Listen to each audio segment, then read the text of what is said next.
बहू बनी ड्राइवर। सीमा की साड़ी रवि से होती है। रवि को नशे की बुरी लत लगी होती है। एक दिन, अरे माँ, मेरा एक साइड का शरीर काम नहीं कर रहा है। मैं आज खेतों में कैसे जाऊंगा? अरे बेटा, ऐसा ना बोल। तेरे पापा के जाने के बाद से तू ही घर चलाने का सहारा है। मैं डॉक्टर को बुला लाती हूँ। देखिए बहन जी, रोहन के शरीर के एक साइड में लकवा है। अब वो कभी ट्रैक्टर नहीं चला पाएगा।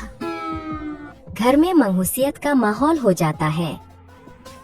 लीजिए माँ जी, रोटी खा लीजिए। अरे बेटा, मुझे तो भविष्य की चिंता हो रही है। मेरा एक ही बेटा है और वो भी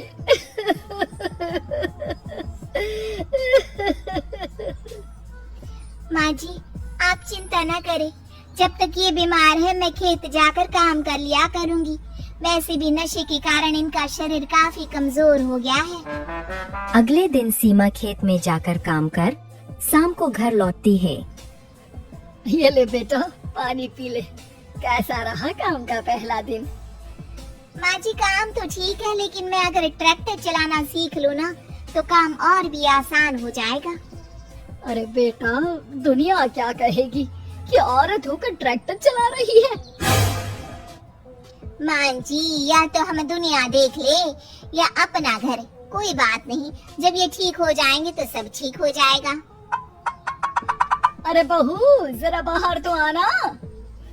जी माँ जी। बहू, तेरे मामा जी आए हैं, तूने बुलाया था ना? हाँ माँ जी, वो मामा जी ना आज से मुझे ट्रैक्टर चलाना सिखा। सीमा मामा जी से ट्रैक्टर चलाना सीखती है। वो मन लगाकर खेतों में काम करती है। और एक दिन, माँ जी, पता है इस बार पूरे गांव में सबसे ज्यादा फसल का उत्पादन हमारे खेतों में हुआ है। इस साल तो खूब पैसे आएंगे। हाँ। सास खुश नहीं होती है। वो चुपचाप वहाँ से जाने लगती है। तभी सीमा उसे रोक लेती है।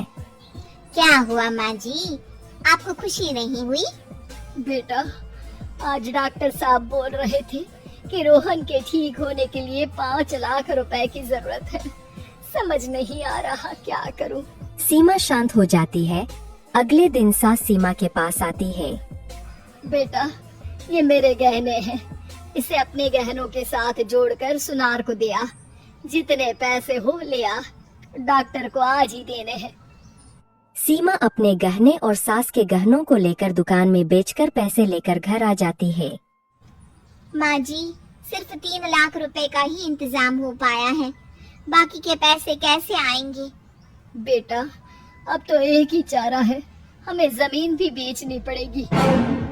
माँ, खेत बेच देंगे तो खाएंगे क्या? अरे बेटा, कोई दूसरा चारा भी तो नहीं है। रोहन ठीक हो जाए तो वो मेहनत करके इससे भी बड़ी जमीन ले लेगा। सास बहू मिलकर खेत भी बेच देते हैं। अब पूरे पैसे लेकर सास डॉक्टर के पास जाती है। डॉक्टर साहब, ये लीजिए सारे पैसे। बस किसी तरह मेरे बेटे को ठीक कर दीजिए। आपका बेटा ठीक तो हो जाएगा, लेकिन 6 महीने का समय लगेगा। सास बहू सोच में पड़ जाते हैं कि अब तो कोई जारिया भी नहीं रहा जहाँ से उन लोगों की कमाई हो। अब कमाएंगे नहीं तो खाएंगे क्या? माँ जी, मेरे माता पिता ने लड़की होने के कारण मुझे ज्यादा पढ़ाया लिखाया नहीं, लेकिन ट्रैक्टर चलाना सीखकर मैं कुछ काम करने के लायक तो हो ही गई हूँ। अरे बेटा, ट्रैक्टर अब कहाँ चलाएगी? खेत तो बिक गए हैं। माँ जी, मैं किसी और के खेतों में दिहाड़ी में काम कर लूंगी, कुछ तो पैसे आएंगे ही ना। कहकर सीमा काम करना स्टार्ट कर देती है। जैसे तैसे उन पैसों से गुजारा चल ही रहा था। माँ जी, पास के अस्पताल से मुझे नौकरी के लिए ऑफर आया है। पैसे भी ये 4 गुना ज्यादा मिलेंगे और अब खाने पीने दवाई के साथ हम कुछ पैसे भविष्य के लिए भी जोड़ पाएंगे। लेकिन काम क्या है बहू?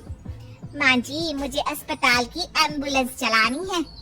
अरे, तू तो मेरी बहू नहीं, बेटा है बेटा। जरूर जा बेटा। और हाँ, तूने पूरे गांव में एक मिसाल कायम कर दिया कि हर काम हर कोई कर सकता है। उनके लिए लड़की या लड़का होने की कोई जरूरत नहीं। सीमा मन लगाकर काम करना शुरू कर देती है। आगे जाकर